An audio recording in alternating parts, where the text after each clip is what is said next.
देखिए, सरकार ही ने जेपीसी को एक्सेप्ट किया था। जेपीसी का मतलब क्या हुआ जब आपका सारा सजेशन इतना करोड़ों खर्च करके पूरा हिंदुस्तान घुमा करके 31 पार्लियामेंटेरियन को उनका एक भी सजेशन मानिएगा नहीं तो उसका मतलब क्या है? Just an I wash. Hindu के लिए न्यास बोर्ड है, क्रिश्चियंस का अपना बोर्ड है, मुसलमानों को भी अपना वक्फ बोर्ड था। एनडीए में है तो उनको तो हुक्म मानना पड़ेगा ना आका का। बैसाखी पर सरकार चल रही है। हाँ, तो सरकार तो कहीं ना कहीं ये क्या नाम है, स्वार्थ है ही है। ये इससे वोट से कोई मतलब ही नहीं है। ये एक संवैधानिक चीज़ है। संविधान में सबको राइट है कि अपने अपने राइट टू प्रॉपर्टी सबका है। आपने सही एकदम you have hit the nail on the head. मंशा ही गलत है। और गलत क्या मतलब, सब प्रॉपर्टी हड़प करना नहीं है, खाली हर एक दिन एक नया कुछ सोचा छोड़ करके पूरे समाज को पोलराइज रखें। नोरमा ग्रुप, जो सोचता है वो करता है। आपके अपने सपनों का आशियाना।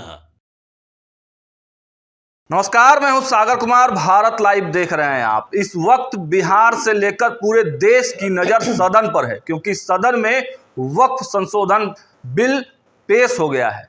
इस पर चर्चा हो रही है, बहस हो रही है। सरकार जहां इसे पास कराने के लिए हर संभव प्रयास कर रही है, वहीं विपक्ष इसको लेकर खूब हमलावर है। इस मुद्दे पर बातचीत करने के लिए खगड़िया के पूर्व सांसद महबूब अली कैसर साहब हमारे साथ हैं। बहुत स्वागत है सर आपका। बहुत बहुत धन्यवाद। कैसे देखते हैं इस पूरे मामले को? आप लोगों ने भी व्हिप जारी किया है, सरकार के तमाम घटक दलों ने भी व्हिप जारी करके सदन में रहने के लिए कहा है। आप कैसे देखते हैं पूरे मसले को? देखिए, सरकार ही ने जेपीसी को एक्सेप्ट किया था। जेपीसी का मतलब क्या हुआ जब आपका सारा सजेशन इतना करोड़ों खर्च करके पूरा हिंदुस्तान घुमा करके 31 पार्लियामेंटेरियन को उनका एक भी सजेशन मानिएगा नहीं तो उसका मतलब क्या है? Just an I wash.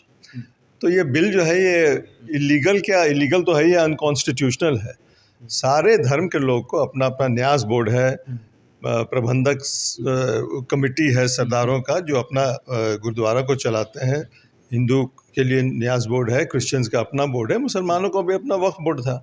अब आप खाली मुसलमान को टारगेट करके उसको खाली तंग कर करके पोलराइज, मैंने 24 घंटा पोलराइज रहे पूरा कंट्री। सीधा सीधी यही है और क्या है। तो मोटा मोटी यही है कि लेकिन नीतीश जी ने भी समर्थन कर दिया है, नायडू ने भी समर्थन कर दिया है। नीतीश जी एनडीए में तो क्या करेंगे? वो तो एनडीए में है तो उनको तो हुक्म मानना पड़ेगा ना आका का। बैसाखी पर सरकार चल रही है। हाँ, तो सरकार तो कहीं ना कहीं ये क्या नाम है, स्वार्थ है ही है कि उनके साथ उनके लोग मंत्री बने हुए हैं, तो उनके सर कैसे खिलाफ जाएंगे? तो महबूब अली सर, ये तो आपके लिए अच्छा है ना, बिहार का चुनाव है, तमाम मुस्लिम संगठन ने उसने भी विरोध किया था, और कहीं ना कहीं ये बिल पास अगर हो जाता है तो आपके लिए फ़ायदा है। तमाम मुसलमानों का वोट डायरेक्टली आपके पास चला जाता है। देखिए, वोट से कोई मतलब ही नहीं है। ये एक संवैधानिक चीज़ है। संविधान में सबको राइट है कि अपने अपने राइट टू प्रॉपर्टी सबका है।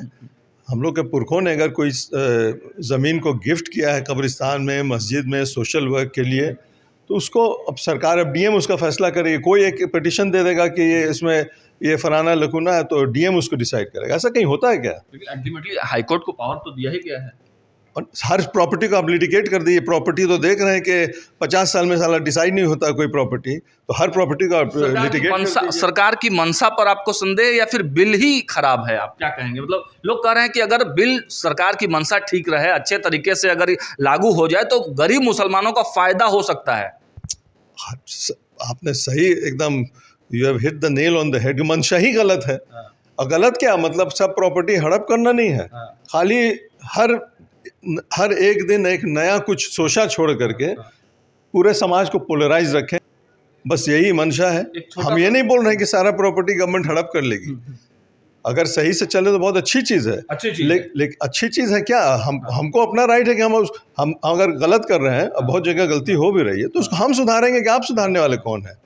तो आप सब जितना मंदिर है उसका भी ट्रस्ट को आप भंग कर दीजिए और उसका भी प्रॉपर्टी को आप ही चलाइए। सरकार की मंशा पर संदेह है। सारे गुरुद्वारा को भी आप ही चलाइए, सारा चर्च को भी आप ही। सरकार की मंशा पर ही संदेह है ही है, आज से थोड़ी, तो शुरू से है। लेकिन सवाल तो यह है ना कि अंतिम सवाल है मेरा, आप हड़बड़ी में है, जाना भी है आपको। मेरा अंतिम सवाल यह है कि सरकार की मंशा पर आपको संदेह हो सकता है। बिल आपने कहा कि मोटा मोटी ठीक है, अगर बढ़िया से अगर हो जाए तो मुसलमानों का भला होगा। जो आपने कमिटी जेपीसी बनाई, जेपीसी का जो सुझाव है उसका आप किसी को मान ही रहे हैं, तो कहाँ से बिल अच्छा होगा? जिसमें खामियां थी बिल में तो अभी तो कोई जानता ही नहीं कि आप क्या पास कर रहे हैं, नहीं कर रहे हैं। कोई माने जो पिछला रिकॉर्ड रहा है कि आप किसी का सुनते ही नहीं है। एक आई वॉश आपने कर दिया, बड़ा प्रेशर था उस टाइम में, आपने जैसी सरकार को तो पावर दिया जा रहा है इस बिल के माध्यम से, डीएमई को पावर दिया रहा है। अब सारे प्रॉपर्टी को आप लिटिगेट कर दीजिएगा, तो फिर अल्टीमेटली दिक्कत क्या है? आपकी भी तो सरकार आ सकती है ना कल को। सरकार से मतलब आप क्यों सब प्रॉपर्टी को लिटिगेट कीजिएगा?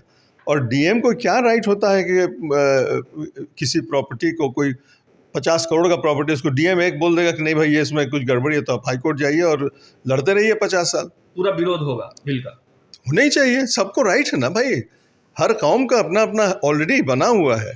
वक्फ बोर्ड में अगर गड़बड़ी है तो हम खुद ठीक करेंगे। आप उसके लिए ऑलरेडी बना हुआ है कमेटी, उसको आप सुधार के। गवर्नमेंट ही तो, बिहार गवर्नमेंट है, बिहार का वक्फ बोर्ड कमेटी जो है उसके चेयरमैन कौन चुनते हैं? मुख्यमंत्री चुनते हैं। ठीक, तो उसमें आप सुधार कीजिए। सुधार कीजिए। तो देखा आपने, महबूब अली कैसर साहब हमारे साथ थे और कैसे बेबाकी से इन्होंने सारे प्रश्नों के जवाब दिए हैं। उन्होंने कहा है कि सरकार को इस मामले में दखलंदाजी का कोई हक और अधिकार नहीं है। अगर कुछ गड़बड़ी है तो वक्फ के लोग ही उसको ठीक करेंगे। हम लोगों को जो अधिकार है हम लोग ही उसको ठीक करेंगे। अब देखना होगा, वक्फ अमेंडमेंट बिल सदन में पेश हो चुका है, अब पारित होता है या नहीं, ये देखने वाली बात होगी। फिलहाल इस वीडियो में इतना ही। देखते रहिए भारत लाइव। बहुत बहुत धन्यवाद। आपके सपनों को हमने सजाया है, ई होम्स पैनोरामा को हमने बनाया है। ई होम्स मेरा एक सपना था जिस पे मैं पिछले 4 साल से काम कर रहा था। हमने जो बनाया है वो सबने है माना। ई होम्स पैनोरामा में हो आपका भी आशियाना। और फाइनली हमने 2021 में इस प्रोजेक्ट को लॉन्च किया। बहुत लोग अप्रिशिएट कर रहे हैं कि पूर्णिया जैसे शहर में, बिहार के, एक तो बिहार की बात करें उसमें भी पूर्णिया जैसे छोटे जगह में इस तरह का लाइफस्टाइल देना, ये सुन के हम लोगों को बहुत अच्छा लगता है। ई होम्स में हमने कुछ और भी किया है, जैसे हम जिस जगह में रह रहे हैं हमारे फैमिली सिक्योर हो, उनको सिक्योरिटी का ध्यान में रखा है।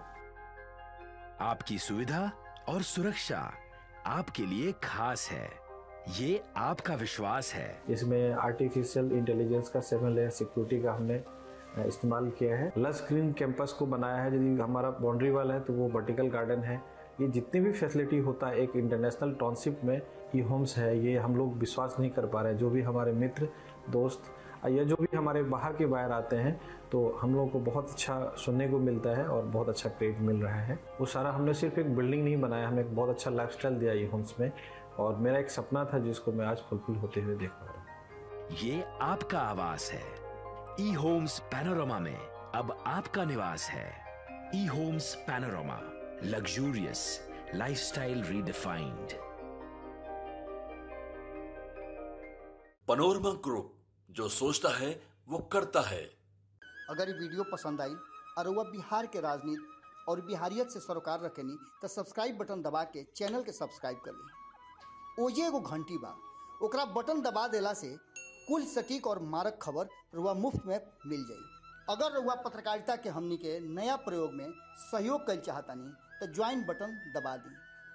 पेटीएम नंबर नोट कर ली 9386816700।